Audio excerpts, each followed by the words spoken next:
can start. Perfect. All right, so we're going to get started. Thank you everyone for watching this webinar.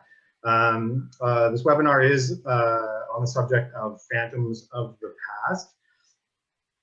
Basically how entangled histories of freedom, oppression, emancipation, and empire are shaped by stories from the past. It's a collective effort between Huron University and Bath University in the UK. That looks at slavery, resistance, and memory in the Atlantic world.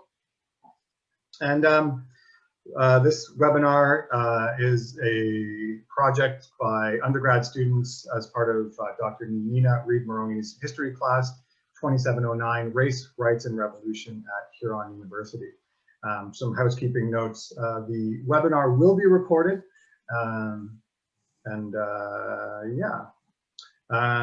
The undergrads putting on this webinar are Mary Fizell, Tamara Lugonzo, and myself, Scott Smalley. I'll be hosting the webinar, but Mary and Tamara will be doing the back end on the webinar, doing the moderating, what have you.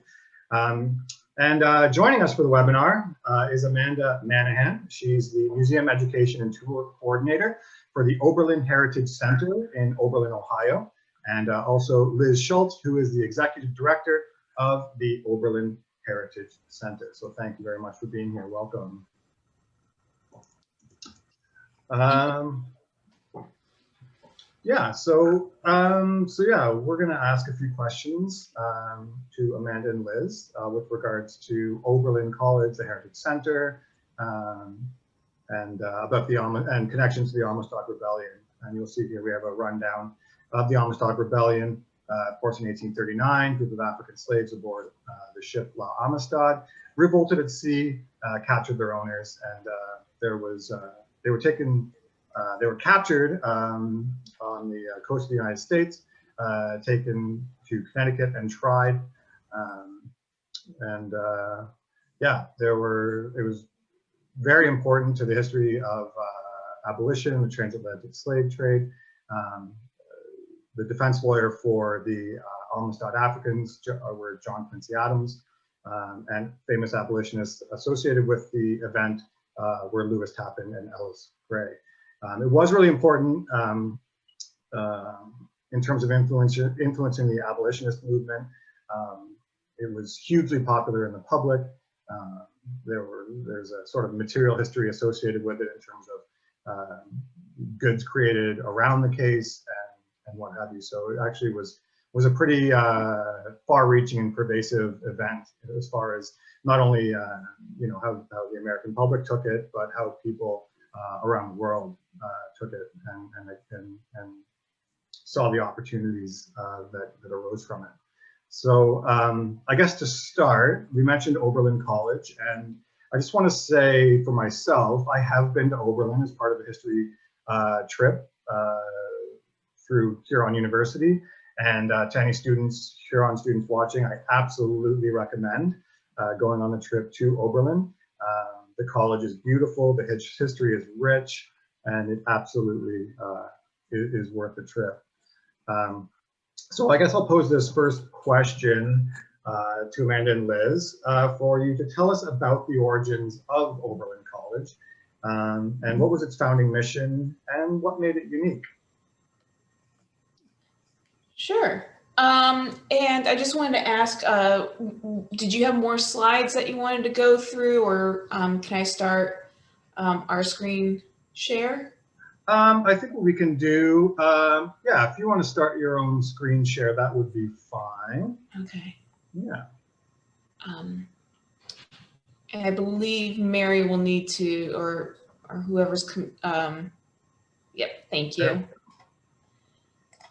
All right. Well, bring up a picture, one of the earliest depictions that we have of Oberlin. This is an 1846 drawing of the town, but the town was actually, the town and college were formed about 13 years prior to this image. The town and college were formed virtually simultaneously by two Presbyterian ministers. They came from New England. They were living in a settlement nearby called Elyria, which is only about 8 miles away. And they came to the realization that they had differing views about what service to God looked like. And essentially, it came down to two main tenets: education, which would, within a couple years include education for everyone, and simplicity. And this is how they thought that they could live their most pious lives and serve God the best. So what made this town unique, this community unique, was that people who moved here, they had to agree to some of these tenets. They had to abide by a fairly strict covenant. The first 3 years, residents had to sign this covenant, basically saying that they would lead simple lives, that they would have a restricted diet, no alcohol, no tobacco.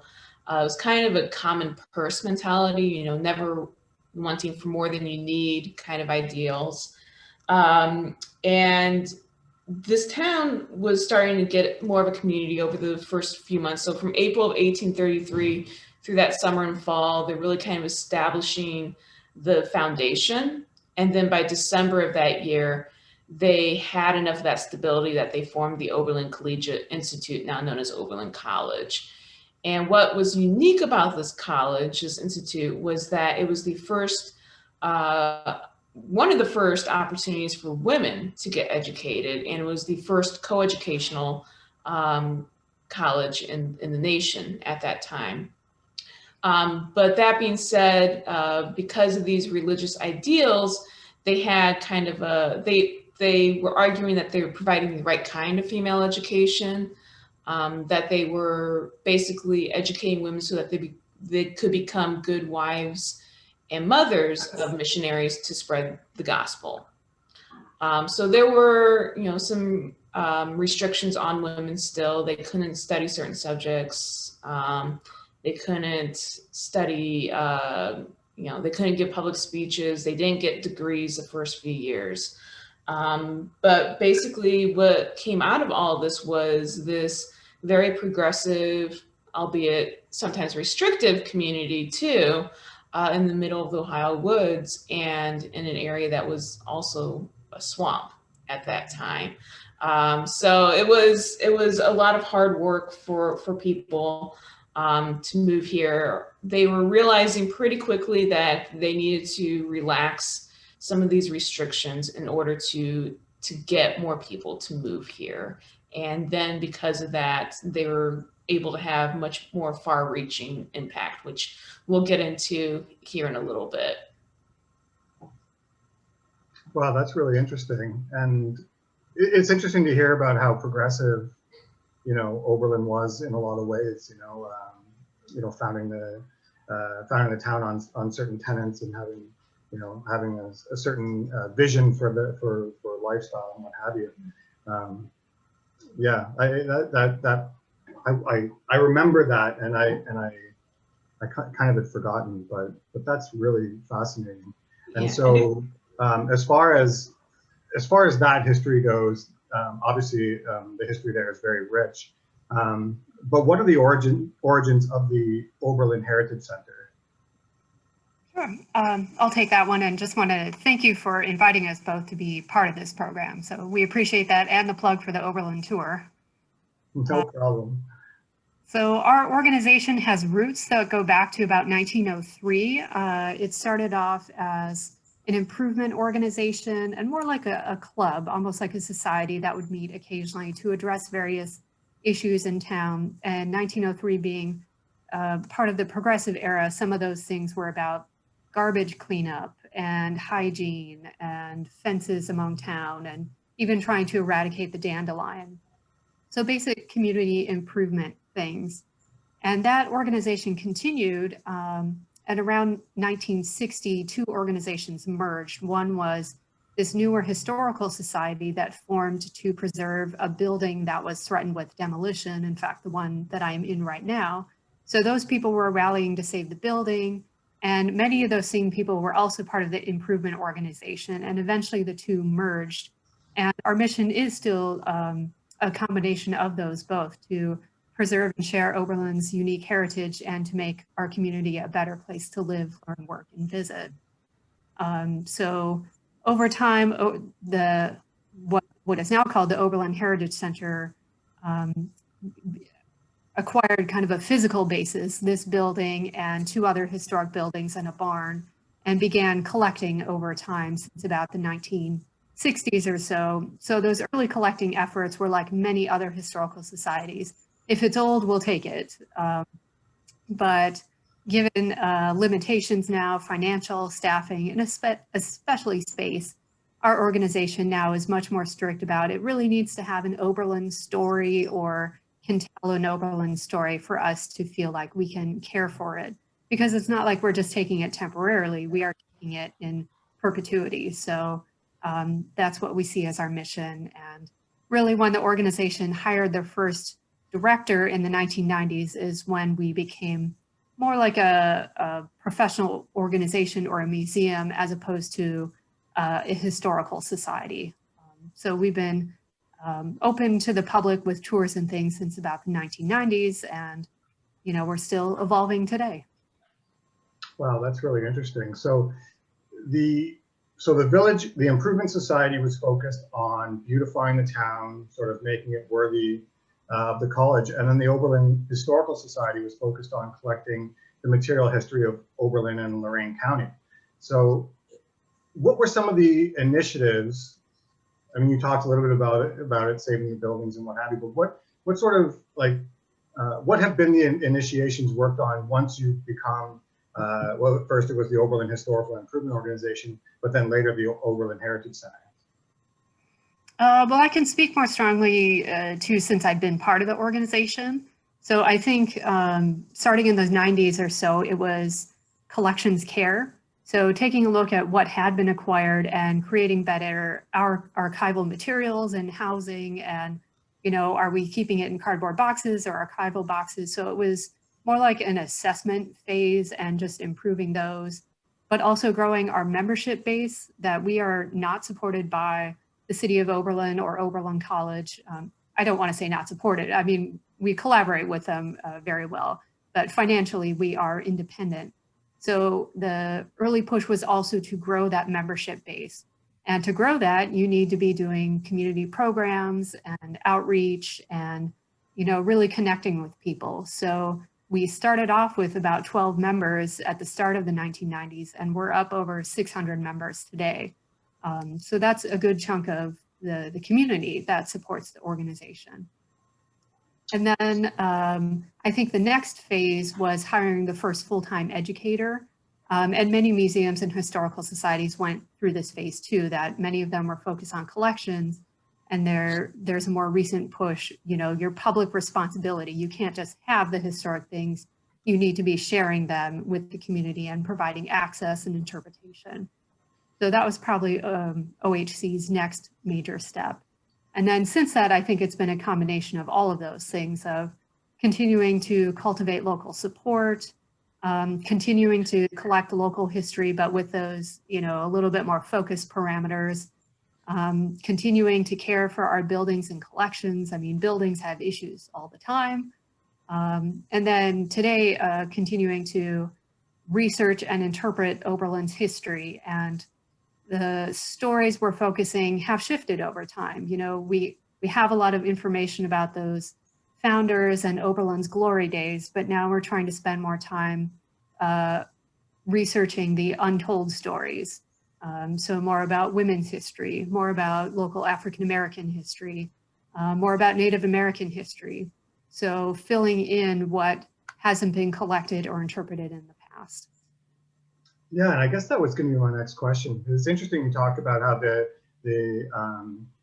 how you operate externally of the college. And when I was there, I was in the archives and they had quite a bit of information, and it struck me. The question that I was confronted with was, has this history always been well documented? Whether it's through the college or through you guys, and in what ways did the Oberlin Historical Society fill in the blanks in uncovering Oberlin's material history? I just have to make sure, let's see, was that one of my questions? Yes. All right. So I do think Oberlin's history has been documented, like saved pretty well, and that's because the college existed. So we often have people coming to us for early records and we say, you know, we've only been collecting since about the 1960s, so you really need to go to the Oberlin College archives. So they were collecting a lot of that early history, and because the town and college were inseparable for much of that time, they have the history. So where we've been filling in the blanks is like an oral history project where somebody may not be affiliated with the college at all, or oral histories also are just different kinds of stories. They're about traditions and memories and family and genealogy, and those kinds of things often don't appear in the history books. So there are different ways to get at that history. But our organization is also filling in things from the 1960s and 70s, you know, during the civil rights era, Vietnam War. So researching those, looking to newspaper records. But we're also finding too, we're living in an age where you can check Google Books one day and then the next week there will be a completely new resource that has been uploaded. So even though a lot of this abolitionist history from the 1830s, 40s, and 50s was documented in some of the major books of Oberlin's history, like there are 3 or 4 books we can go to for that core history, we're finding now that there are small newspaper articles that we just discovered 5 years ago that are filling in. It's like they're adding more voices to the story. So we are actively doing research about Oberlin's Underground Railroad activity and finding more of those voices. We would like more from the perspective of enslaved people traveling the Underground Railroad, and we're finding a few, but they're still more often told from the white perspective. But even so, there are much more than just those 4 or 5 books. Now we're getting like 20, 30 different stories, as opposed to the one story that has been retold since, you know, the 1950s. Yeah, that's really cool. You know, I find myself thinking about that. I mean, you mentioned about you know, accumulating more information, sort of round out the picture. And you know, for me, I kind of you know, in my historical study, I'm kind of almost obsessed with the idea of recapturing the lived history of it. And I think, you know, we'll get to Marcus Rediker's book, The Amistad Rebellion, a little bit, talk about Amistad, but you know, he tries to do that, and it's so important to get as much information as you can, so you can kind of, you know, triangulate you know, these stories and try to you know, get a sense with as much accuracy as possible about what their experiences were and what have you. And you had talked about earlier about the origins of the college and the opportunities that they've had for women. But what responsibilities have the college and the Heritage Center had in the representation of ethnic minorities and their histories? Furthermore, how have you responded to those responsibilities? Let me just check with Amanda. Do you remember which of us had the lead on this one? I think we could both go. I think one thing I would like to mention, going back to the origins question, basically Oberlin, you know, in a sense was integrated from the beginning. And when I say that, I mean because it was coeducational. However, for people of color, it wasn't initially. Because really what happens is in 1834, you have a group of students called the Lane Rebels that left their seminary, the Lane Seminary in Cincinnati, over the issue of not being able to have an open voice, being activists in anti-slavery. They are basically courted by Oberlin through the Tappan brothers, which we'll talk about a little bit more as well. To basically, they were saying, come to Oberlin. You know, Oberlin was kind of desperate at this time. Again, they really weren't getting the numbers of people here that they wanted. So when they were courting these students, basically these Lane Rebels, they said, well, come, but we also have some demands, and the two that are probably most important for our conversation today, one, that they be allowed to form an anti-slavery society, to have these debates, to really speak out. And that was a tenet that I think Oberlin got behind fairly easily. But the second demand, where they said, we want, amongst us, there is an African American male student named James Bradley. And James had actually been taken from Africa, sold into slavery, and he purchased his freedom later on. They said that in order for us to come, all of us have to come. And therefore, Oberlin College needs to open its doors regardless of race. And that was somewhat a hotly debated issue here in the community. Even one of the co-founders threatened to leave if that was decision that was made, and some other students and faculty were threatening to leave if they opened their doors to everyone.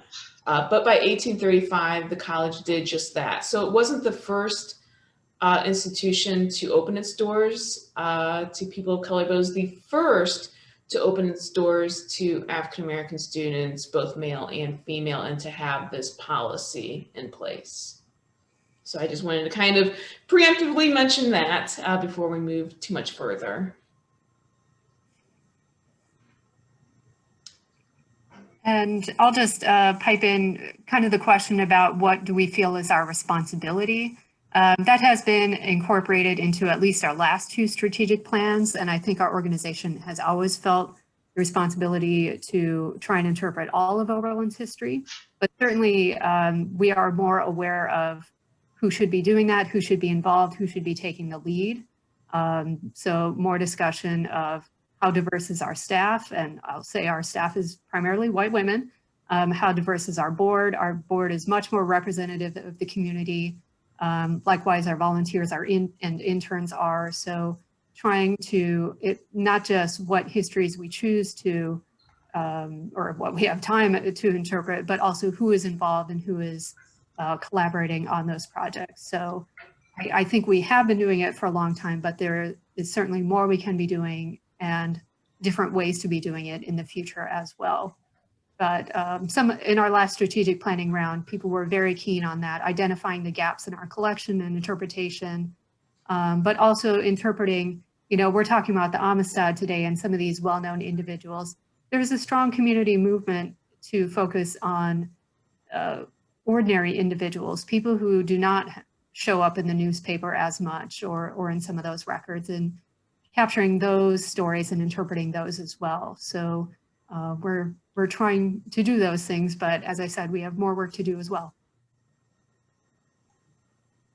Yeah, definitely. And with reference to the demands that were made, that's really I find that really fascinating.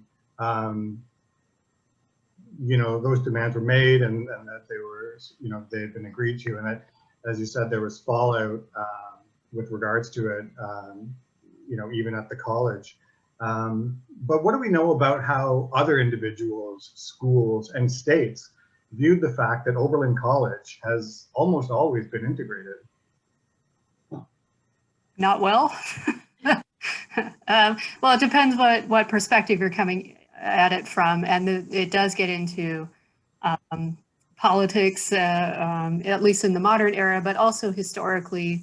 Oberlin, I think, and Amanda, you can chime in as well, but has always been viewed as an outlier by mainstream, I would say.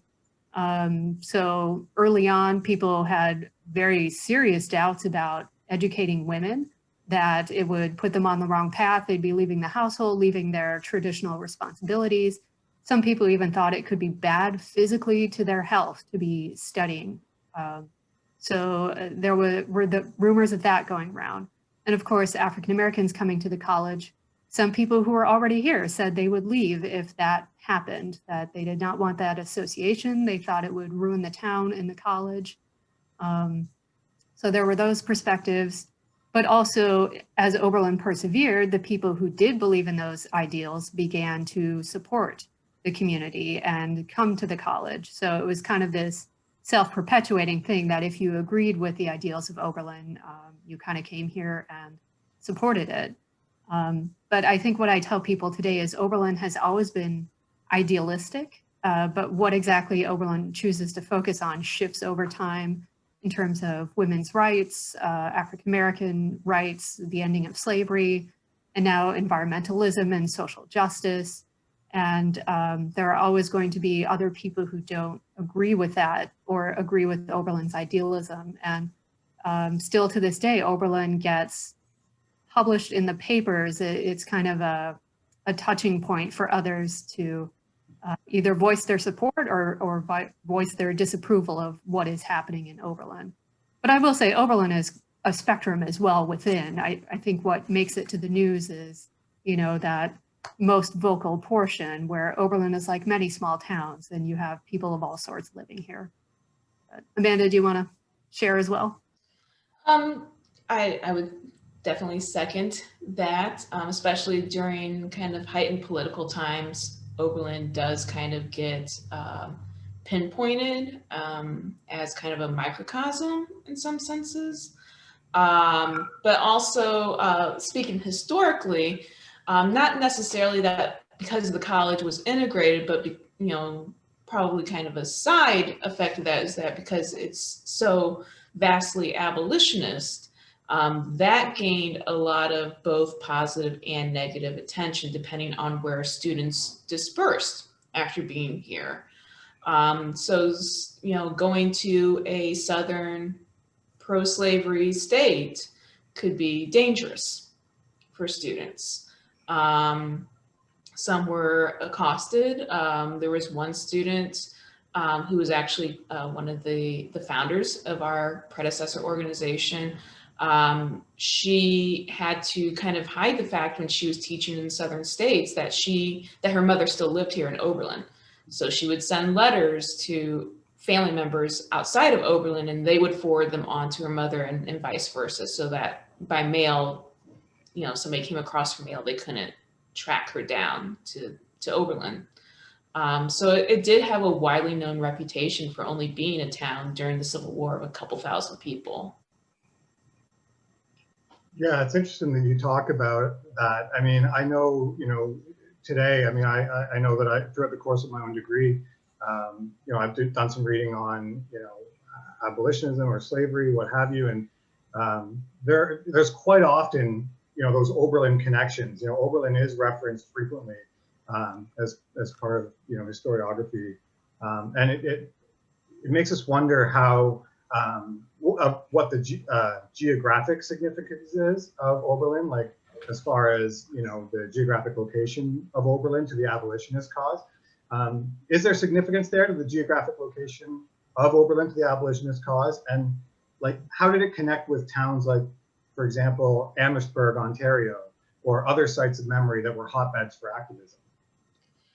So it's kind of hard to say like what came first, the chicken or the egg kind of situation. I think it was just Oberlin was founded at the right time because there's lots of things happening globally at this time concerning the institution of slavery. You know, Oberlin was founded in 1833. 1834, Great Britain starts abolishing slavery in its colonies, and then you start having the banishment of the transatlantic slave trade, and all these things are happening. So Canada becomes, you know, this place of sanctuary.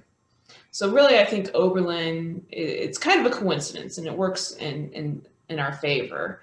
But its geographic location, I think, is threefold. So one, we're at this time in the 1830s, 40s, 50s, we're a Western state in the United States. And in Western states and territories, there's a little bit more flexibility around these laws. There's a little bit more opportunities for people who were freedom seekers of where they could go. So they could go westward, they could go into southwestern territories, they could go north to Canada, depending on where they're located. So I think Oberlin kind of had this, you know, Western pioneer frontier land kind of vibe going for it. The other thing is, secondly, you know, Ohio in general is connected to two slave states at that time. So Kentucky and Virginia, which is now West Virginia, were slave-owning states. Ohio was always a free state since its inception in 1803, but it's connected by the Ohio River, which was really a crossroads for the Underground Railroad. It was a transportation, major transportation route. So, we have those things going for us. And then also Oberlin finally, with being in Northern Ohio, close to Lake Erie, close to port cities like Sandusky and Cleveland and Vermilion and Lorain, all these places that had direct access to Canada through the lake, where freedom seekers could go. That is what I think makes Oberlin very important to the network of freedom. But also, as I kind of mentioned earlier, Oberlin was very connected nationally and globally at this time. And it's largely due to its missionary goals. So basically, you also have goals of free African Americans who were educated here. Once they're done here, where do they go? They go to places like the Mid-Atlantic to teach children of color. So they're spreading values too at this time. And some of the more militant abolitionists who graduate from Oberlin also have some, connections to this national story. People like Calvin Fairbank, who was going south and trying to help free people. He was in jail for 15 years for grand larceny. So missionaries were really helping to spread a lot of these Oberlin ideals globally. And then you have people like Hiram Wilson, who was, he was a graduate of Oberlin College. He then went to Canada to help set up both the British American Institute in Chatham and also the American Missionary Association, both of which were set up to provide integrated labor and educational opportunities, and considered themselves havens for people who were formerly enslaved. So, and then finally, Oberlin College had the backing of a lot of powerful white men at that time, including the Tappan brothers, Arthur and Louis Tappan, who were wealthy abolitionist merchants from New York City who were funding a lot of these causes, who were sending people to various locations. And then Wilson himself was sent to Canada by Charles Grandison Finney, this great reverend, a person of the Second Great Awakening movement. And, they're kind of, these leaders are sending people to where they think they need to go to. We're going to switch gears a little bit, focus a little bit more on the Amistad Rebellion. We talked about those, Oberlin connections, and the Tappans, and Louis Tappan was, sort of really was at the, first hours of the Amistad case was, aboard the Washington, and sort of was right in the mix of it. That whole, I find that his connection to that really fascinating. He connects to Oberlin as well.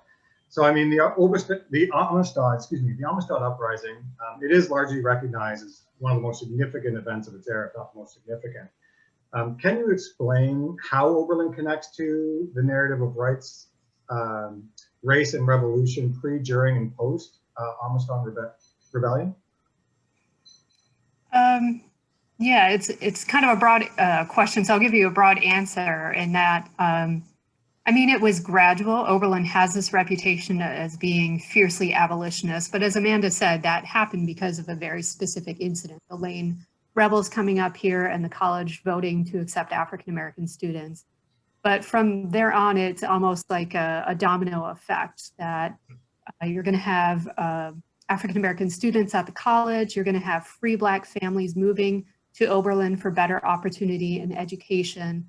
You're going to have abolitionists either moving here or many of the people converting just because Oberlin, unlike many communities where it's the abolitionist is one family, on the fringes of society, Oberlin is an abolitionist town. Again, not everyone here, there is a spectrum, but when over 200 people of the town of 300 people are abolitionists or part of the anti-slavery society, that tells you something. So Oberlin's involvement and connection to these issues of rights is kind of self-perpetuating, that you're going to be here among an environment that is constantly talking about freedom and rights and abolitionism. And where Oberlin does stand out from other abolitionist networks is that it's not just anti-slavery and abolition. Many people, not everyone, but many people truly believe in equality, because many abolitionists felt you should end slavery, and that could be immediately or gradually, and maybe at the end people should be sent back to Africa. But Oberlin, most people here really did truly believe that people should be treated fairly and have equal opportunity. So I think that sentiment carries forward into Oberlin's connection to the Amistad, that they were interested in all issues related to rights and anti-slavery. So Amanda mentioned the connection to the Tappan brothers through the Lane Rebels coming, but also because Oberlin, it wasn't just a town, it was a college, that, as Amanda said, people graduating became either formal missionaries or informal missionaries, and they were spreading this word of equality and abolitionism. And again, because of the geography and that flexibility, they weren't really advocating for one particular way. They were pretty flexible about saying, well, maybe it's through church, maybe it's through legal changes, maybe it's through actual participation in the Underground Railroad. So that activism translated into all sorts of different possible actions as a way to end slavery. And then your question was like pre, during, and post-rebellion. So we've talked a little bit about the growth of abolitionism. I mean, during the Civil War, Oberlin, a large portion of people enlisted, I should say men, young men enlisted. Early on, white men. It wasn't until the Emancipation Proclamation in 1863 that African-American men could also enlist. But some of the most famous units of the Civil War, African-American units, are Massachusetts. But if you look at their ranks, some of those men are actually from Oberlin because they were so eager to serve. They went out east and enlisted early. So there was strong participation during the Civil War. African-American local leaders like John Mercer Langston and OSB Wall were recruiting for white and Black companies. And then post-rebellion, there was strong effort for the 14th and 15th Amendment, so eventually getting African-American the right to vote. So those were continuing. There was a lot of local participation in what were called Black conventions. So, you know, changing state constitutions to strike the word white from the Constitution. So those efforts continued afterward. But I will say, and maybe this is the right time to say it, Oberlin backslid after Reconstruction, just like many other places in the United States, where, you know, informal segregation starts to come in and Jim Crow laws as well. So, you know, we can talk about Oberlin's glory days, but there was a bit of shift that happened after the Civil War as well.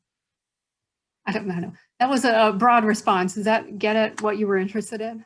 Yeah, that's great. And it's interesting you mentioned about the changes that happen and how, you know, segregation kind of seeps in and what have you. It seems like the discourse and participation around slavery and abolition is, especially as it pertains to Oberlin, is far reaching. You know, at the time of the Amistad Rebellion, there was a lot of materials that came out, or goods that came out of the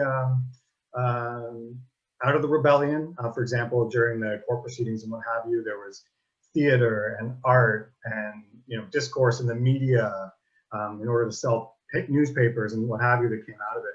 And historians will talk a lot about slavery and the small things, you know, the material goods that were made for or out of slavery. In your opinion, did the widespread art, theater, and literature that accompanied the Amistad case help the abolitionist cause? Or was it an example of whites once again capitalizing on enslaved Blacks? I don't know. Amanda, did you want to go first, or I can share some stuff? Yeah, sure. Sorry, I realized I was muted for a second there when I started talking. So yeah, I think definitely both. things were going on. And again, it's hard to get at intentions and, were they were they good intentions? Were they capitalistic intentions? I don't think, maybe they were twofold. We can't quite get there. I don't think, but I mean, certainly there was capitalization on the lives and experiences that the Amistad captives had. So, I mean, you have many artistic depictions happening.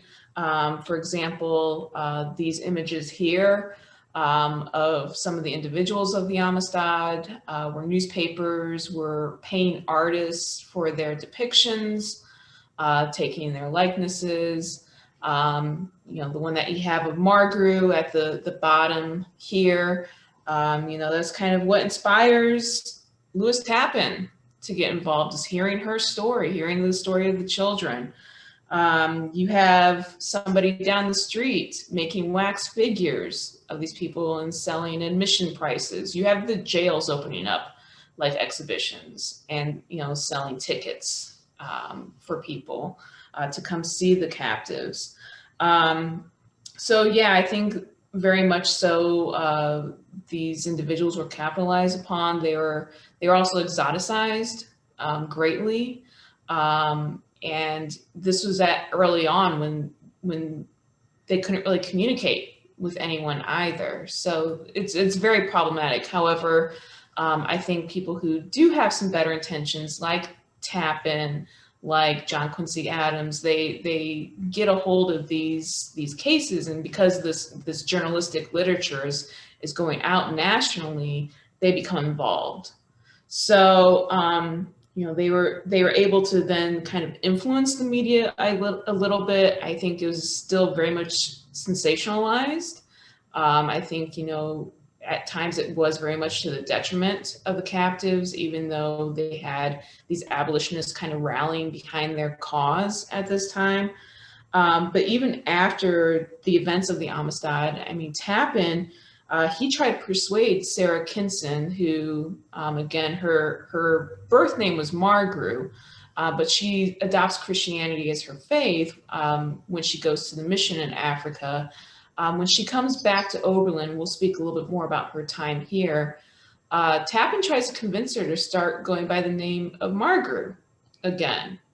And it's really kind of interesting because we somewhat suspect that maybe he might have influenced her to take the name Sarah Kinson, but now he's telling her, go back to Margaret. And that's likely because he was trying to capitalize on her experiences to help promote and market the newly founded American Missionary Association. And he wanted her to travel about and speak on her experiences. And she was very reluctant to do that. I'll just tag on too. Another element was after the trial and the legal decision that they could go return freely to Africa. I mean, there was a little bit more promotion and kind of traveling around. So I don't know how much agency they had in it, but they were singing and speaking, and that was all fundraising so that they could go home. So in some ways it helped their lives and their mission, but did they want to be doing that? Selling themselves in a way for the public? I don't know. And some of that money likely went to the formation of these missions in Africa too, to which most of the individuals of the Amistad, once they got back to Africa, they dispersed back to their families. It was really just mainly the children that stayed with the missionaries. Yeah, that's a great segue into the next portion. Now, I was going to ask you about how the events of the Amistad Rebellion impacted the Great Lakes region, America, and the greater Atlantic world. I think we kind of touched on that. If there's anything you'd like to add to that, I definitely like to hear it, but I definitely would like to sort of get more into the idea of the missionaries and also of Sarah Kinson as well. So So yeah, just I guess I'll ask this final question. Like I said, even though we touched upon it, but in your opinion, how did the events of the Amistad Rebellion itself impact the Great Lakes region, America, and the greater Atlantic world? I might start off with, I might say, I don't think as much as we like it to. I mean, it was national news at the time, and it certainly, I think, rallied abolitionists to come together for a cause. And in doing that, in supporting one cause, I think some networks built up, communication, and it strengthened the movement. And I think by that time, see, it's the chicken before the egg thing too. I think a lot of things were already happening, and the Amistad is one of several events along that timeline. But I do think the Abolitionist Network had already been forming and doing a lot of work prior to the Amistad. The trial itself, I think, made the most impact probably internationally when you start getting into property law and whether the United States was going to repay the owners or the Spanish government, or, I think a lot of, at the national level, countries were starting to realize they had to change some ideas about how the transatlantic slave trade operated and what laws were suddenly going to be upheld that had maybe been ignored. But I do think other events that were more local probably impacted people's daily thinking, like the abolitionists among their neighborhood who they lived, and things like the Nat Turner Revolt. I think people were much more aware of things in their own backyard. That the Amistad was this very interesting thing, but I think it also felt somewhat separated. But then again, I'm looking at it from the perspective of this is so long ago, it's hard for me to know just from newspaper clippings and some books how much this was part of people's everyday thinking. That is something that's hard to tease out from the records that at least I have seen.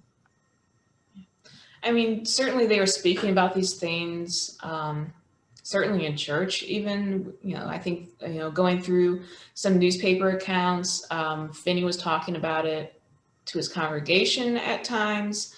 But I think really, again, Oberlin's kind of placed in this unique position that Sarah Kinson comes here. So she brings the Amistad to Oberlin 7 years later when she's a student here. And I think that's kind of a revitalization of that interest. But yeah, I agree with what Liz said on that, so. And I should say the connection also continues in Oberlin through the missionary network and through all missionary networks throughout the United States. So I can say, it was very impactful in Oberlin, but in terms of Elyria, like 10 miles north of us, I don't know if they would have seen much beyond the headlines unless they were among the abolitionist network. That's really interesting to think about. And with regards to missionaries, yeah, groups like the American Missionary Association, they arose in the aftermath of the Amistad Rebellion because of the renewed missionary opportunities that began in Africa, like the Mendi mission. And with regards to the mission that came out of the Amistad Rebellion, what was Oberlin's role or connection with that mission? For example, the roles of William Raymond, James Steele, and Lewis Tappan. I think there were definitely personal connections. I guess before I start, Amanda, do you want to explain the slide that's up right now? Yeah, so we don't have a picture of William Raymond, who ended up being one of the closest individuals to the children of the Amistad. But James Steele, he was a fairly recent graduate of Oberlin College, newly widowed too. He was one of the missionaries to travel back with the Amistad captives to Africa. So he's helping establish some of these missions in Africa. And I think, a summary answer to the question, I think Oberlin's strongest role, well, two roles. One was idealism, that these missionaries who were traveling both internally, like to the Ojibwe Nation, but also to foreign lands, including Africa, but also East Asia and beyond. Oberlin was a welcome fan base, maybe they wouldn't call that, but their letters would be published in the Oberlin Evangelist, and fundraisers could write to Oberlin and possibly find supporters here. But I think its biggest role was really recruiting. That these missionaries, looking back, we kind of view them as adults, but many of them were young adults just exiting college, late teens, early 20s, and they were going out to be missionaries. So Oberlin was really training people to do this work. And the Amistad was a rallying point for that, with James Steele, and Thompson later goes as well. And, there's that connection with Margaret and people passing through. So these, the abolitionist network transitions into a missionary network. And if you just look at the influence of, the American Missionary Association and other similar organizations, you think, oh, that's a huge list of names. And if you do the percentages, the percentage of how many of them were graduates of Oberlin is massive. That they were being recruited and trained at the college. And I don't want that to sound devious. I mean, they really believed strongly in this work, which changed over time. Again, it was about anti-slavery early on, but it is also definitely about Christianity and spreading the Bible as well. So I think that strong connection is Oberlin is a supportive network, and if you want to accomplish this work, Oberlin is going to give you the people to do it. Yeah, and you mentioned recruitment, and particularly graduates who are recruited, and maybe one of the sort of central figures of that surrounding the Amistad Rebellion and Oberlin is Sarah Margaret Kinson. Obviously, she was a veteran of the Amistad Rebellion. She studied at Oberlin College. And she also ended up being, as we talk about, a big part of the missions in Sierra Leone. But she disappeared from the historical record after a certain point. Is there any more information you can give us about her time at Oberlin and the role in the missions in Africa? Yeah, so Sarah was, it was about 7 years after the events of the Amistad that, she sent back here to the United States, and specifically here to Oberlin. So she was about 14 at that time. She was sent here to study, to get an education so that she could become the schoolmistress of this newly formed girls' school. So she'd be in charge of the young women at the mission. And we know a little about her time thanks to letters from both her and also missionaries. So we have several letters written about her from people like William Raymond, back to kind of reporting back to Lewis Tappan about, kind of her eagerness for studies and, her intelligence and her demeanor and all these things, and that she's converted to Christianity. So we hear a little bit about her through these letters. But then when she comes to Oberlin, she starts sending her own letters. And she's sending letters to Lewis Tappan, who was her benefactor, to William Raymond back in Africa, trying to keep in touch with his family and the other children of the Amistad. She's writing to George Whipple, who was another Oberlinian who was then going to Africa as a missionary. So, we have all these kind of exchanges of letters. She arrives here in Oberlin in August of 1846, and she's initially studying in the public schools, perhaps even the Little Red Schoolhouse, which is part of the museum property here. She's learning things like arithmetic, geography, grammar, writing, kind of, some of the basics. She reports back especially to Lewis Tappan about her studies. But what's also interesting is that we have letters from Marianne Parker Dascom, who was the principal of the ladies department at the college, about how Sarah was adapting to town and about her studies. She's also kind of in charge of her room and board here. And also by her teacher, Loretta Branch, so how she's doing in her individual studies. Basically she talks, Margaret, Sarah, she talks about, again, mostly her studies, but she also often mentions her loneliness, her eagerness to get back to Africa. At one point, she does not have a roommate. I think that has a really, really puts her in a dismal mood here. She feels very lonely. She doesn't have children like she did the first time in the United States. The other children of the Amistad, they had this kind of shared experience together. She doesn't really have that here. I think she does certainly have friends, but they're quite different from her, and they don't have that kind of outlook on life that she does at that time. She also pleads to Tappan in particular, like, don't forget me, don't forget me. So I think that kind of speaks to her loneliness here. She complains of the cold weather. Overall, it's just not a very happy time in her life here. She's here for about 3 years. She finally goes back to Africa in fall of 1839. And she then serves as a schoolmistress at the Commende mission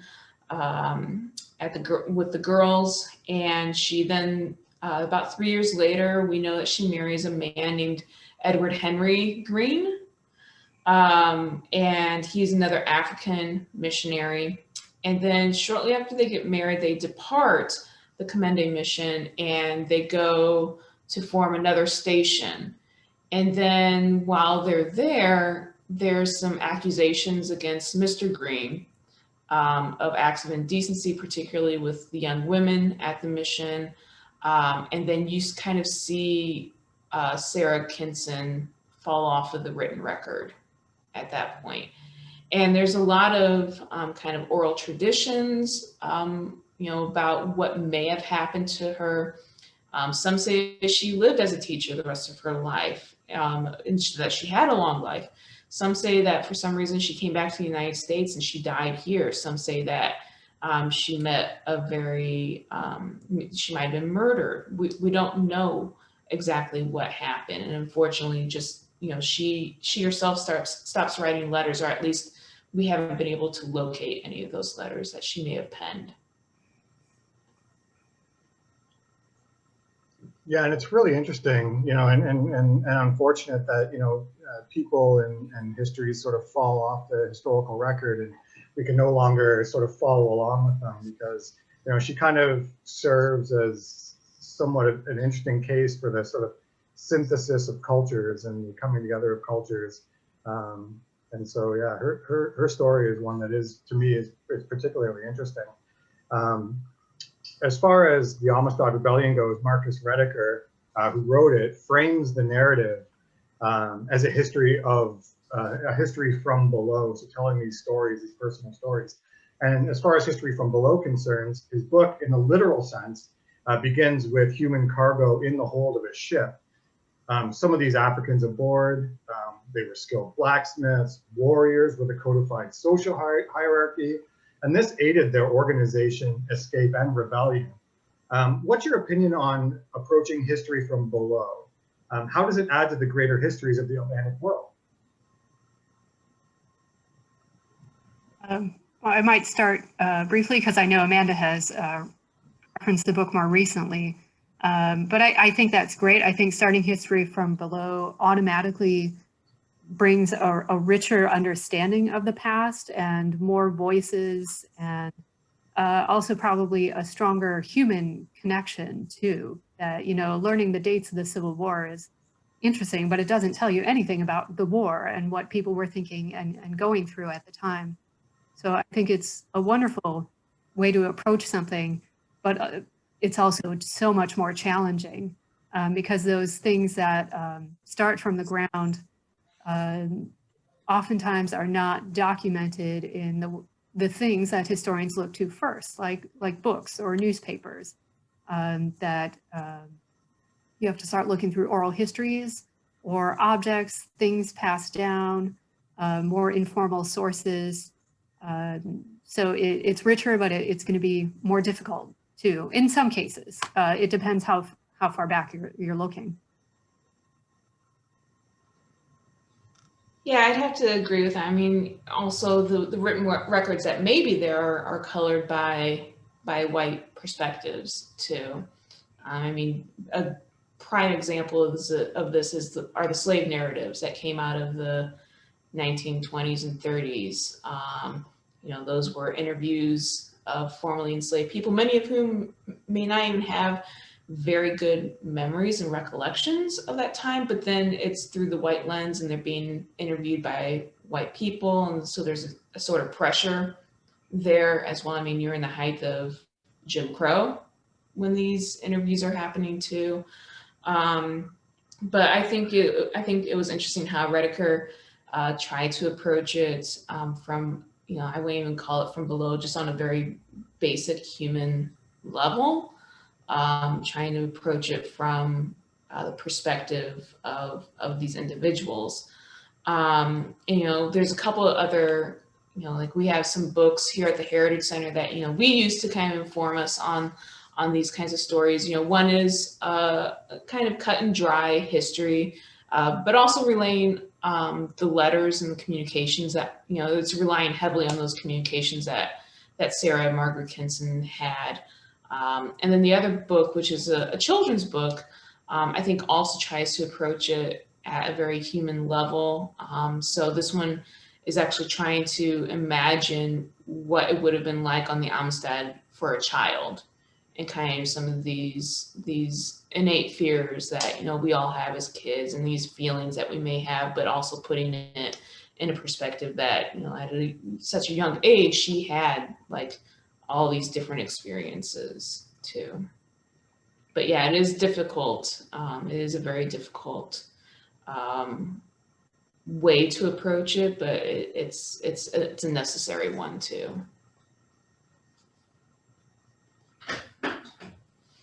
I'm going to ask a question. We'll wrap it up with this question about current events.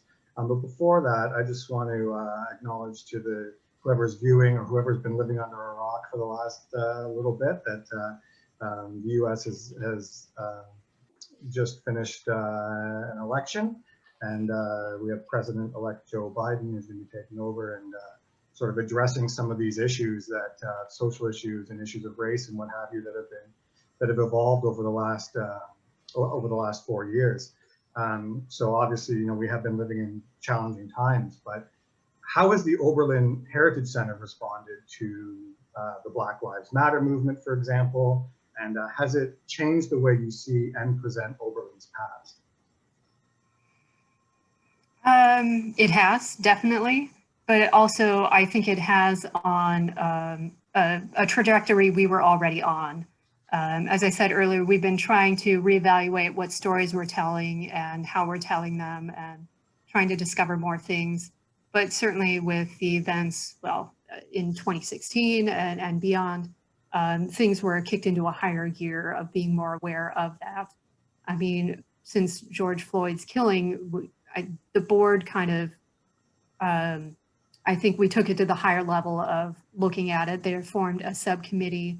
We did release a statement, and we didn't want it to just be a statement like how we feel about things, but in the statement we included references to histories that we've done in the past few years, saying like this isn't exactly news to us, that Oberlin has this history of, you know, barbershops being segregated in the 1940s and other instances. So telling the community that, you know, this is hard, we are committed to learning this history, and kind of reemphasizing like this structural racism, you know, adding our evidence to it, like this isn't new. So taking away some of the argument of people who may not agree with the movement and saying, no, we see it too, even here in Oberlin. So adding, you know, not just making a statement, but saying this is the history that backs it up, that you know, what our own community is dealing with and needs to deal with in the future, ongoing issues as well. So we issued a statement. There was a board decision, and in conjunction with the staff, we have a Black Lives Matter sign up in our kiosk, and there was certainly discussion of like, should we be taking a position on this? I mean, internally, you know, we could say, of course we should, but as an as a public institution, you know, many people see museums as supposedly neutral or objective. But as I said, we have evidence of structural racism in our own community. So what is our position on this? So I'm glad to say the board said, yes, let's do a sign. And then over the course of the weeks, we think, okay, maybe we can start adding other things to it. And just so many things have continued to happen over the course of this awful year that we still have that sign up, that it's been up for months, and we're going to keep it there as long as we feel, you know, we need to keep telling people that. I mean, it's always important, but, you know, it's like, I don't know, from our perspective, like we shouldn't have to be telling people that Black Lives Matter. You know, that's the sad part, that you need to make a statement like that. So that sign is still up, and internally, as I said, the board has created this subcommittee to be talking about efforts, and they're just kind of wrangling, you know, of course you want to do everything, but what is achievable right now? So one of the small steps they're starting with is asking all of the board members to read a newer book called Elusive Utopia that is about Oberlin's backsliding post-Reconstruction and you know, the early 1900s. So that board members are all familiar with that. And of course, some of our board members are African-American, and this is not news to them either, but some of the other board members are white, and they may not know. They've always heard the abolitionist part of Oberlin's history. So, you know, backing up to make sure everyone is on the same page. But other things on the to-do list are reevaluating, you know, how we interpret some of these things. You know, should we have white docents leading some of these tours that are primarily about African-American history? Where do we recruit our staff members from? You know, putting more funding into promoting our positions to diverse networks. So it's internal, it's educational, it's all sorts of different things. So yeah, we're on the same trajectory, but it's definitely you know, higher gear of we need to be doing these things. It's not like this would be nice or we should be doing this, but when are we going to do this?